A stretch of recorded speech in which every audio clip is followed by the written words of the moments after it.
Rudolph is one of the most iconic Christmas songs, lore, and films out there. Rudolph as a character is almost as popular as Santa, despite only being created as an ad prop. But in the series of Rankin Bass films, and I mean Rankin, not Pete and Bass. Banging on the chick 'cause I'm a gangster, I'm gang banging on the strip on some gangster.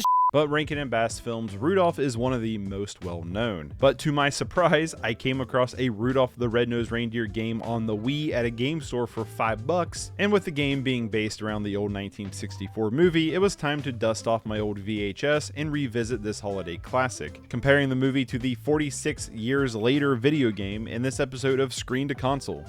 Could it be that some of you are not acquainted with the story of Rudolph? The film opens on some headlines of a terrible winter storm when we cut to Sam the talking snowman, in Christmastown. Sam is the film's narrator that is really used for scene transitions. We are introduced to Santa and Mrs. Claus as it's almost Christmas. Sam talks about a terrible winter storm that almost canceled Christmas, but was saved by Rudolph, and thus begins the tale. I love the use of the Rudolph song throughout the entire score and story. It is really cleverly used and acts as like a fun reference point. The film is a stop motion film that uses well-crafted dolls, and I love the jarriness of the stop motion. This old stop motion isn't as smooth or as clean as today's stop motion, but that adds a lot of charm to the film, presenting that movie magic that brings these characters to life. The detail in the dolls, leaving in the imperfections, is kind of what makes them almost more believable in a way. Well, it's springtime and Santa's lead reindeer Donner has become a father, but their son was born with a deformity with a shiny red nose. I would even say it glows. Santa comes to meet Rudolph when he notices Rudolph's nose. Great bouncing iceberg! You freak! Donner confirms that Rudolph will quickly outgrow it, and Santa's like, he better outgrow it or he's off to the glue factory. Then we cut to a jingle about Santa's sleigh, and every song in this movie is a certified bop, okay? Every song is a complete slapper. Donner gets the bright idea to hide Rudolph's nose so he looks like everybody else. Well, back to Santa's slave shop, Hermie is an elf that doesn't like to make toys, but instead wants to be a dentist. You freak! Hermie is told he needs to finish the toys or he's fired, but he's not just some nitwit, he's just a misfit, so he tells the job to shove it and quits. Rudolph doesn't want to hide his nose, but his dad's like, I'm not gonna have some red-nosed freak walking around here. Don't like it and wear it! Oh, but Daddy! Time passes and Rudolph is playing around with the other Bambis, and Hermie misses the indentured servant performance because he's busy fixing a doll's teeth. Just fixing these dolls' teeth. Hermie finally decides to leave, and Rudolph spots Clarice as the other Bambis are beginning to be taught how to fly. Rudolph goes over to riz up Clarice, and she's like, damn, you cute. So Rudolph geeks out, flying all over the place when he loses his nose. Get away! Get away from me! After all, Donner, you should be ashamed of yourself.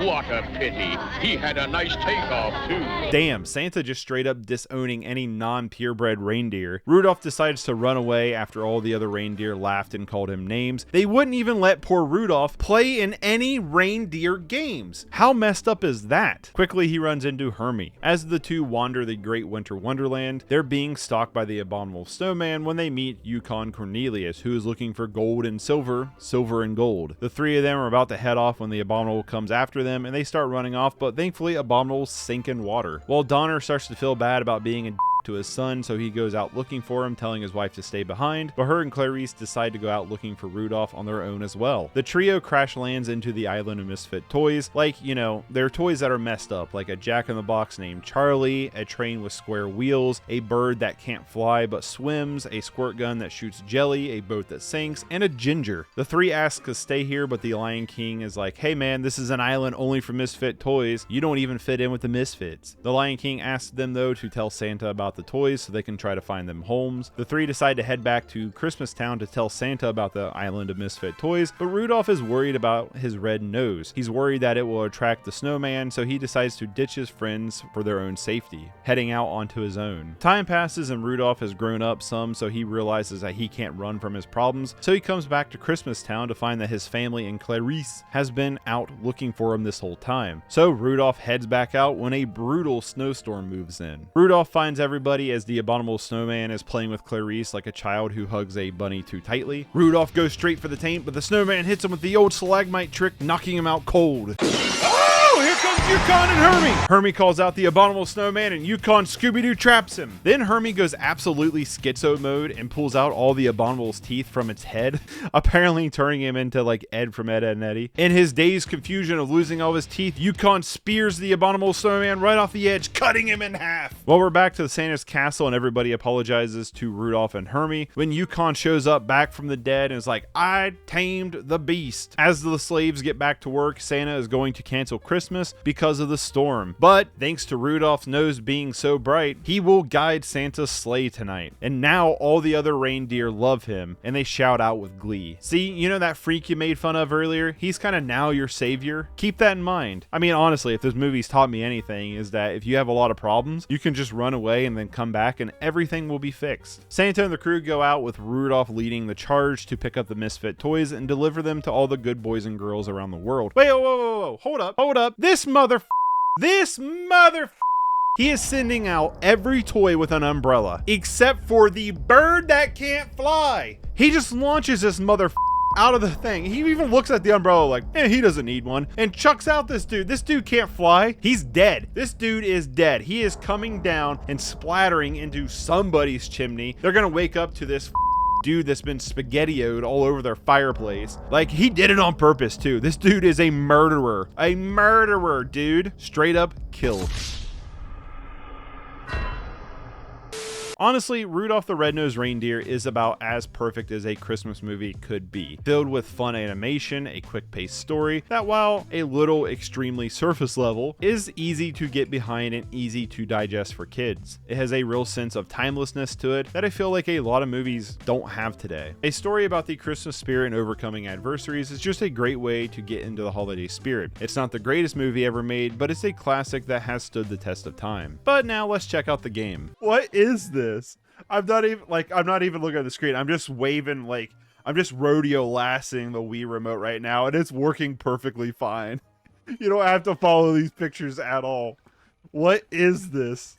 I didn't know this game existed. I mean, why would I think 46 years after the release of the film, they'd make a movie tie-in video game? But then again, this is the Wii we are talking about. Nothing is safe from the Wii. Nothing. The game was released in 2010 on the Nintendo Wii and DS by Red Wagon Games, and the game opens up letting you choose which character you want to play as. You can play between Rudolph, Clarice, Hermie, Santa, or Yukon. I decided to play the game as Rudolph, and Sam introduces us to pretty much the same-ish story as the film in a way, but basically every cutscene with Sam is just Sam giving us a small description in between levels as we head into the first level into Santa's castle to help load his sled. This first level, a elf will throw you a tree decoration, a present, or a misfit toy, and you have to tilt the Wii remote to the left or right to move your character, and you can press 2 to jump. Jumping helps bounce the object to the right spot. Decorations and gifts go under or on the tree, or basically to the right side of the screen, and the misfit toys go in Santa's bag or the left side of the screen. That's it. You do this for like 3 minutes or something, trying to earn the highest score you can, and you cannot fail. This is a mini game collection game. That's what this is. The story is Sam introducing us to the next mini game, kind of tying it together as Rudolph saves Christmas, but it's really here to just introduce you into the next game. But here's the kicker. There's only 4 games. That's right, 4. The entire game is 4 mini games long. It took me, I am not joking, 15 minutes to play through the entire game. 15 minutes! That is less than half the film's length, and the film is only 47 minutes long. 15 minutes for 4 mini games! Like, what did this retail for? How can you even really call this a game? After being a holiday helper, we head into the next mini game of painting toys. A conveyor belt will drag the toys across the screen and will light up red. When they light up red, that means they're ready to be painted, and you flick the Wii remote and you launch a glob of paint, like Splatoon style, onto the toy, painting it. You don't even have to look at the screen. I'm not even trying.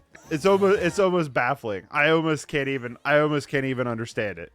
This is crazy. I just twirled the Wii remote around without even looking at the screen, and I got a perfect high score. The next minigame, you're baking cookies. The game has a set of motions it wants you to do to make the cookies, but funny enough, this is another level where you don't have to look at the screen. You just twirl the Wii remote around and you'll get a high score. Even more so, if you follow the movement instructions, the game won't register it properly sometimes. So if you just flick the Wii remote around, you do some kind of like twirl with it just at a constant motion, the game will just turn into an automated cutscene pretty much, allowing you to get the high score. Why does the game work better when you're not playing it properly? The last minigame you have to pick to be either a boy or girl elf. So out of the 4 levels, only 3 of them are playable with the known characters from the film. This last level actually though is the best of the 4. You have to lob down one of the misfit toys into people's chimneys on Christmas. If you hit the chimney, you get 5 points, but if you just hit the house, you get a point. The flying delay and the float of the umbrella, it can be kind of hard to judge how to hit the chimney just right, and this actually feels like kind of a real minigame. Now, with that being said, this would still be one of the worst Mario Party minigames if it was in a Mario Party game, but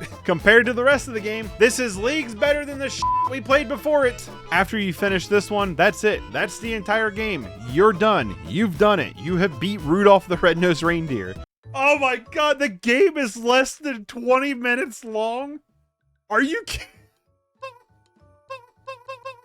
The only thing that is left to do is level select, replaying the mini games as other characters, but it all plays exactly the same. The characters have no difference to them whatsoever. You could also potentially play 2-player, but like, why would you torture another person to play this for 15 minutes? The only other thing you can do is try to beat your high score, but consider that 2 of the 4 games, you don't even have to look at the screen and just twirl the Wii remote and you get the high score. There's really only 2 of them to play to get the high score. I did go back through and play some of the levels as other characters, but like, I pretty much finished this entire game in under 30 minutes. Like, there's like nothing else to do. This game is a 1 out of 10. It's dog shit.